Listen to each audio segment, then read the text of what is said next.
जय श्री महाकाल। जैसा कि आप लोगों ने पिछले में देखा कि उस लड़के के साथ क्या क्या हुआ था, कैसे कैसे उसे ठीक किया गया। अब लड़का वापस से गुम हो गया। अब उन्होंने काफ़ी उपाय किए लेकिन कुछ हाथ नहीं लगा। लोग जानकार या गुनिया लोग दावा करते थे ये कर देंगे, 24 घंटे में बुला देंगे, इधर कर देंगे, उधर कर देंगे। पर सब करने के बाद जिनके पास गए, हम 24 घंटे में बुला देंगे, 12 घंटे में लड़का आ जाएगा, सब अंजादी मार देते थे कि हाँ आ गया तो बाबा जी की जय हो जय हो। वही बात हुई, कौए का बैठना और डाल का टूटना। आ गया तो बाबा जी की जय हो, नहीं आया तो कुछ और उसमें तैयार करेंगे। तो आगे कहानी बढ़ती रही। अब उनकी माँ मेरे घर आगे, मैं सो रखा था क्योंकि मैं रात में जागा था तो थोड़ा लेट तक सोया था, लगभग 8:30 बजे आए तो आके बैठ गई। तो एक जन ने मेरे को आके कहे कि अरे वो आई हैं उनकी माता जी। अब ये सुनने के बाद तो मेरे को बड़ा गुस्सा लगा कि भाई पहली बात तो इन लोगों ने जिन्हीं शक्तियों को लगाया था पूजा ही नहीं दिए थे। तो मेरा दिमाग तो इस पे गड़बड़ था कि कम से कम भाई जो शक्तियाँ लगे उसका पेट का तो दो। किसी का कहते हैं ना कि किसी का पेट नहीं मारना चाहिए। कारण यही था कि 2 शक्तियाँ लगी थी, 2 शक्तियों में उन्होंने सही से गद का पूजा, एक पिछली बार जो ठीक किया थे, एक शक्तियों का भी उन्होंने पूजा नहीं दिए। तो इस कारणवश मेरा मन नहीं है, क्योंकि भाई मैं ऐसा कौन महान बनेगा कि अपने पास से लगा लगा के किसी को ठीक करो। तो वाह वाही गवाओ, तो ऐसे नहीं भैया, वाह वाही मत गाओ, आपको जो कहना है कहिए, लेकिन नहीं लगाने वाला हूँ। तो इनकी माता आई। अब माता आने के बाद अच्छा बैठी रही तो काफ़ी आधा घंटा इंतज़ार करने के बाद मैंने बोला अच्छा चलो मिलते हैं भाई इनसे। अब जब मैं बाहर निकला, लुंगी अपना लपेटते हुए निकला बाहर, तो मैं थोड़ा सा गुस्से में बोला भाई क्या क्या बात है। तो उन्होंने कहा मेरे लड़के को बुला दो। तो मैंने कहा मैं कैसे बुला दूंगा, आपके लड़के तो जब चले गए हैं। तो काफ़ी जानकार लोगों ने, आप लोगों ने तो ऐसे किया कि जब कर दिए तो देवी देवताओं के पेट मारने लगते हो, यही काम आप लोगों को अच्छे नहीं लगते हैं, तो फिर मैं क्या करूं। आप किसी से गद्दारी है कि एक ही बार करोगे ना, बार बार थोड़ी कर पाओगे। बोले नहीं नहीं हम लोगों को नहीं पता था। बोला आप कैसे पता हो गया आप लोगों को। बोले कि हम लोग बड़े खाना नहीं खा रहे हैं, बोले हम लोगों के सबसे बड़ा लड़का यही है। मैंने बोला अच्छा, सबसे बड़ा मेरा लड़का यही है और इसके बाद 2 लड़की हैं और तब एक लड़का और है। इनका मतलब 4 इनको टोटल लड़के थे, 2 लड़का और 2 लड़की। बड़ा लड़का ये था, इसके बाद 2 लड़की थी, फिर सबसे छोटा लड़का था। बोले कि 2 या 3 साल का, ऐसे कुछ बताए थे, 2 या 3 इसी हेर फेर में बताए थे। बोले सबसे छोटा वो लड़का है। और बता रही थी और रो रही थी। अब मैं देखने लगा। बोले कि हम लोग खाना तक नहीं खा रहे, छोटा सा लड़का है, हम लोग सुबह से शाम हो जाता है घर में बैठे बैठे। अब देखो मेरा मन वहाँ पिघला। मैं देखो मेरा मन अगर किसी आ गया तो मैं उसका 100 में 100% अगर भूत प्रेत ऊपरी हवा से संबंधित समस्या रहेगी तो मैं कर ही दूंगा। यही बात होती है कि मैं जितने किसी के शत्रुओं का विनाश किया हूँ या बड़े बड़े की तंत्र विद्याओं को कील दिया हूँ, तो इसी कारणवश कि जब अकारण बिना कारण से किसी भी व्यक्ति को कोई दुख दे, कोई कष्ट दे, तब वो अच्छी बात नहीं होती है। सामने वाला विपक्षी चाहे तांत्रिक हो, पुजारी हो, कोई भी हो, गलत तो गलत। तो ये होता है। तो वो रोने लगे, बोले कि हम लोगों का दिन बीत जाता है तो रात नहीं बीतती। हम लोग सोचते हैं लड़का हम लोगों का कहाँ है, खाया है कि नहीं खाया है। और वो रो रही थी। अब कहे जा रही थी और बोली कि हम लोग जिस साइकिल से, क्योंकि साइकिल लेके गया था वो लड़का और आया नहीं, तो बोले कि मेरा लड़का, किसी के लड़के के दूर से देखती हूँ तो होता है कि मेरा लड़का तो नहीं आ रहा है। पूरे दिन भर मैं बैठ के बाहर रोड देखती रहती हूँ कि मेरा लड़का आ गया का, मेरा लड़का तो नहीं है, वो लड़का तो नहीं है, वो तो नहीं है, ये तो नहीं है। ना तो खाना खाते हैं, ना तो कुछ पीते हैं, रोते रहते हैं, आ गया तो नहीं। मेरा मन बड़ा दुखी हो गया। सच आप लोगों को अगर मैं बताऊं, मैं तो उन चीज़ों को उस तरीके से नहीं बता पा रहा हूं जिस तरीके से वो रो रो के कह रही थी। अब समझो कि उसकी बातों को सुन के किसी का भी कलेजा मुंह में आ जाए कि भाई देखो, माँ माँ होती है, बच्चा कैसा भी हो किसी का, पर ये यही होती है, इसीलिए तो इनकी ममता अलग होती है। अब उस समय अब नहीं मानेंगे कि मुझे अपने आप से नफरत होने लगी, जिसे धिक्कार है ऐसी शक्तियाँ सिद्ध करना, अगर मैं बुला ना पाया तो। मेरे अंदर से ऐसी आवाज़ आने लगी, इसे दुख सुन के उसने कहा कि हम लोग दिन रात बैठ के देखते रहे तो लड़का अब आएगा, कब आएगा, आ तो नहीं गया, खाना खाया कि नहीं, कहाँ है कहाँ नहीं, क्या उसके साथ हुआ है क्या नहीं हुआ है। हम लोग एकदम सोच सोच के मरे जा रहे हैं। अब इतना सब सुनने के बाद समझो मेरे अंदर की जो आत्मा थी, जैसे मुझे ही खुद धिक्कारने लगी हूँ। मैं आपको अपने मन की बात बता रहा हूँ कि मुझे खुद धिक्कारने लगी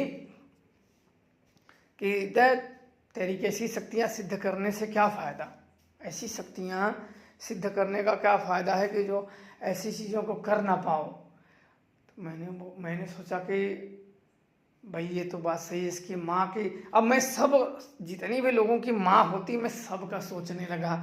अब बात यहाँ तक नहीं, मैं सब के बारे में सोचने लगा कि देखो किसी की भी माँ हो भाई, किसी की भी माँ हो, बच्चा उसका बच्चा होता है।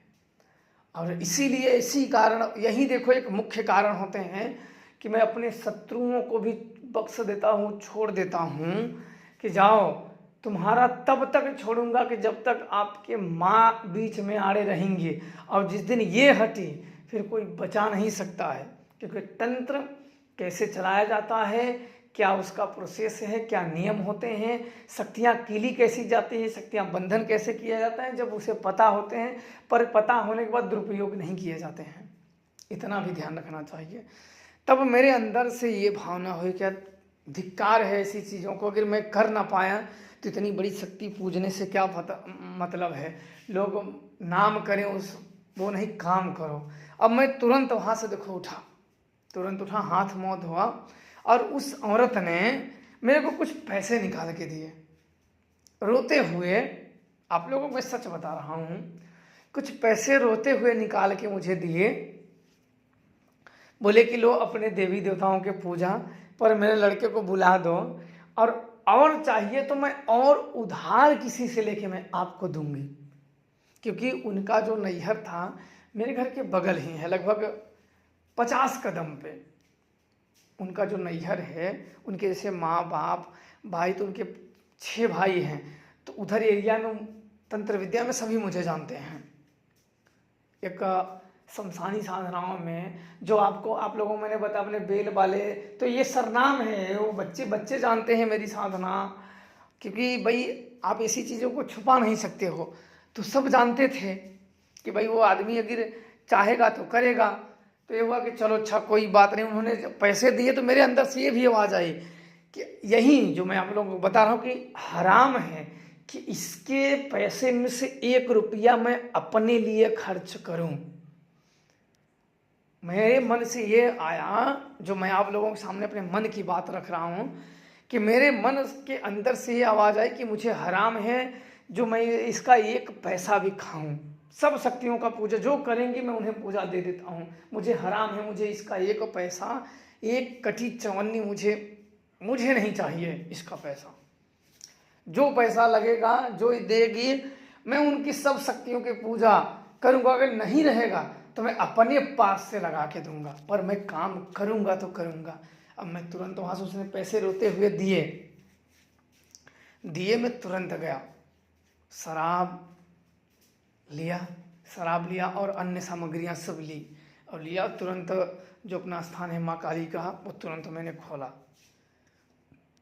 तुरंत बंद थे, उसको खोला। अब खोलने के बाद तुरंत देवी का मैंने ध्यान किया, महाकाली का, क्योंकि अब मुझे ये चीज़ करना था। मैंने उसे बोल दिया था पहले ही कि मैं तुम्हारा लड़का आ जाएगा, तुम जाओ, तुम्हारा लड़का आ जाएगा। अब भाई बोल तो मैंने दिया, तो देखो बोलने से नहीं हो जाता है। अब मुझे वो करना था कि भाई मैंने उसे कह दिया कि जाओ तुम्हारा लड़का आएगा। अब मुझे कुछ ऐसे चीज़ करने थे कि मेरे बातों को सत्य साबित करने के लिए मुझे वो काम करने थे। अब मैं तुरंत उसके जो पैसे उसने दिए थे, और वो पैसे देने के बाद कुछ अपने पैसे मैंने लगाए, क्योंकि उसने पैसे जो दिए थे उतने में पर्याप्त पूजा नहीं हो पा रहा था, छोटी पूजा भी नहीं हो पा रही थी उसमें।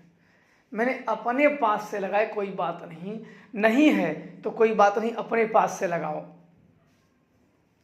मैंने अपने पास से जो मेरे पास बचे थे पैसे वो मैंने, क्योंकि मेरे पास एक व्यक्ति का मैंने प्रेत लगाया था, तो उसने अपने से लगाने के बाद सब कुछ ठीक था, तो उसने कुछ पैसे, भाई कोई खुशी से दे देता है, किसी का काम कर दो तो कोई व्यक्ति खुशी से दे देता है, तो वो था मेरे पास। मैंने ऐसे बहुत काम किया हूँ, किसी ने कोई खुशी से दे दिया तो मैं किसी और लोगों पे लगा देता हूँ, किसी और ने दिया तो किसी और के लिए लगा देता हूँ कि भाई चलो, इसी कारण से होता है कि शक्तियाँ बढ़ती जाती हैं मेरी। तब मैंने अपने पास से लगाए और फिर माता के पास गए और बुलाए अहिराक्ष को। एक बात और थी, उस औरत ने कहा था घर कि मेरा लड़का आ जाएगा तो मेरे पास एक बकरा है, उसने यही कहा था, मैं आपको पूजा में दे दूंगी, आपके देवता को, क्योंकि उसने कहा उन घर वालों को सभी को देखो पता होता है कि भाई किसी भी काम के पूजा लगते हैं। बोले कि भाई आपको, बोला मुझे मत दो पर देवताओं के, बोले मैं मेरा लड़का आ जाएगा, मेरे पास एक बकरा है, मैं आपके देवताओं को एक बकरा दे दूंगा। तब मुझे ये होगा कि जब ये पूजा से नहीं हटी तो ये मैं काम कर सकता हूँ, अब मैं कर सकता हूँ, इसमें कोई भी हस्तक्षेप नहीं कर सकता है। अब मैं तुरंत गया, तुरंत हवन सब सामग्रियाँ ली, सामग्रियाँ लेने के बाद हवन कुंड में आग जलाए और उसमें जो पूजा आहुतियाँ देने के बाद शराब की आहुति दी। शराब की आहुति दे के मैंने सुजान का मंत्र पढ़ा और सुजान आधम का। आने के बाद उस लड़के का मैंने एक कपड़ा मंगाया था, उस कपड़े मंगाए हुए थे, उस कपड़े को उसको दिया, उसने गंध ली और तुरंत गया। तो उसने बताया कि लड़का है, पर उस लड़के ने मना हुआ था कि वो लड़का उस पीपल के उधर साइड 1 साल न जाए, पर वो गया वो लड़का। मैंने बोला क्यों गया? बोले वो बकरी चराने फिर गया है। मैंने बोला अच्छा। देखो गलती आप लोग यही हुई कि देखो जहाँ उसे मना किया गया था कि वहाँ आप 1 साल मत जाना, वहाँ वो वापस से फिर गया था, गलती यही हो गई थी। अब गलती जो हो गई थी, पर अब उसे बुलाना था। अब बुलाने के बाद अब क्या किया कि अहिराक्ष को बुलाया। फिर अहिराक्ष और माता को सीधे कहे कि माता और अहिराक्ष दोनों को मैंने कहे कि मुझे वो लड़का चाहिए, वो आ जाए, कुछ भी करके आ जाए, क्योंकि मैंने वहाँ जब बोल दिए तो ये हुआ कुछ भी करके वो लड़का है, मैं पूजा आपको दूंगा। इसके बाद वो चले गए। मुझे इसके बाद अगले दिन दूसरी जगह जाना था पूजा करने के लिए, कुछ दिनों के लिए मुझे जाना था। तो मैंने कहा कि लड़का तुम्हारा आ जाएगा तो मेरे को इन्फॉर्मेशन कर देना और पूजा मेरा तैयार रखना, जब मैं आऊँगा तब पूजा दे देना ताकि मैं शक्तियों को दे दूँगा। बोले अच्छा ठीक है। अब आप यकीन नहीं मानेंगे, आज छोड़ा कल बीता, परसों वो लड़का मिल गया। अब मिलने के बाद तब तक मैं अपनी पूजा के लिए दूसरी जगह मुझे जाना था, मैं अपने घर से निकल गया। मेरा ये मानना है कि कहीं एक जगह रुके रहो तो ईश्वर भक्ति नहीं की जा सकती है, रमते रहो, रमता जोगी बहता पानी, यही होता है कि आप यहाँ वहाँ जाते रहो, पूजा पाठ श्रद्धा भक्ति करते रहो। अब उसके अगले दिन वो लड़का आ गया, आया तो मैं वहाँ से निकल गया था, तो फ़ोन से मेरी बात कराई गई कि हाँ लड़का आ गया। तो मैंने कहा था कि लड़का आ जाए तो मेरे को इन्फॉर्मेशन कर देना, तो मेरे से बात कराई गई। तो मैंने कहा कि तुम वहाँ गए क्यों थे, क्योंकि सुजान ने कहा था कि लड़का वहाँ गया था। तो मैंने पूछा कि भाई तुम पीपल के पहाड़ के जो पास है वहाँ तुम गए क्यों थे? बोले कि मेरे बड़े पापा, उनके पिताजी के बड़े भाई की डेथ हो गई थी, मृत्यु हो गई थी, तो बकरी वो चरा रहे थे, तो उनकी बकरी चराने वाला कोई नहीं था, तो ये वहाँ साथ उनको चराने चले गए। जैसे कोई व्यक्ति लंबे समय तक थोड़ा ठीक हो जाता है तो उसको लगता है कि अब हम ठीक ही रहेंगे, तो उसने भी यही गलती की थी। वहाँ गए तो प्रेत ने इसे पकड़ लिया, क्योंकि अपना जो वचन था कि भाई प्रेत वहाँ नहीं जाएगा, और इन लोगों ने वही गड़बड़ किए कि वहाँ चले गए और जाने के बाद प्रेत को मौका मिल गया, उसने वापस से पकड़ लिया। अब पकड़ने के बाद तब इसे दिमाग फेल हो गया, तब इसे जबरदस्ती हिराक्ष को भेजे उस प्रेतों को, स्थानीय प्रेतों को वापस से पकड़ने के लिए। उसमें 7 जिन्न थे, 7 जिन्न थे। एक डोम था, डोम शमशान का होता है, आदमी होता है जो आग वाग देता है, डोम था। एक धिक्कार था और एक टोनमत भवानी थी उसमें।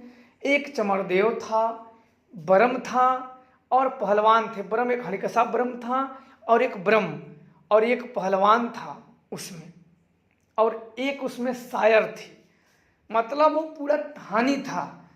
तब ये हुआ कि भाई इतने ज़्यादा है, तभी कोई ठीक नहीं कर पा रहा था, नहीं आराम होता। तो भाई कोई भी जानकार हो, कोई भी जानकार हो, ए टू जेड किसी को देखता है तो कोई भी ऐसा नहीं चाहेगा कि कोई ठीक ना हो। अपने सर्वबस वो लोगों को ठीक करना चाहता है, पर वो शक्तियाँ, वो बाधा उससे ऊपर की होती है, उससे शक्तियों से बाहर होती हैं, इसलिए वो जानकार उन्हें ठीक नहीं कर पाता है और इसीलिए समस्याएं बनी की बनी रहती है। अब के लोगों में भी यही होता है कि लोग बोलते हैं ना कि हाँ हम जाते हैं ठीक नहीं होते। तो समस्या यही है कि लोगों के पास प्रेत बाधा और प्रेत बाधित लोगों के पास प्रेत की शक्तियाँ ज़्यादा हैं और जानकार की शक्तियाँ कमज़ोर हैं, तो इसलिए नहीं ठीक कर पा रहे हैं। तब वापस से जब इसे लड़के को बुलाया गया तो भेजा गया हिराक्ष को पकड़ने के लिए। तो इन सबको वापस से उसने कैद कर लिया, जबरदस्ती कैद किया, क्योंकि अब तो लड़का चला गया था, भाई कुछ भी हो सकता है। तो जबरदस्ती कैद कराया गया, जबरदस्ती भेजा गया, इसने पकड़ लिया, भूतों को पकड़ के कैद कर लिया। तब ये लड़का वापस आया, अभी भी वो प्रेत कैद में है। अब मैं जब आऊँगा तो उन सबको वहाँ एक बंधन डाल दूंगा, एक कील दूंगा, वहाँ कीलन विधान द्वारा कील देंगे ताकि इन लोगों का नुकसान न करे। और बाद में हिराक्ष की और सुजान की और माता की पूजा करके उसका सदा सदा के लिए इन सब से निवारण कर देंगे। तो आप लोग इतना ध्यान रखिएगा कि भूत प्रेतों ऐसी जगहों पे होते हैं, कभी भी छल कर सकते हैं, कभी भी किसी के इंसानी जीवन में समस्याएं डाल सकते हैं। तो इसलिए आप लोग सदैव सावधान रहिए और सतर्क रहिए और अपनी बुद्धि से नेक से काम करिए ताकि आप लोग ना बझें और प्रसन्न रहो, खुश रहो। जय श्री महाकाल।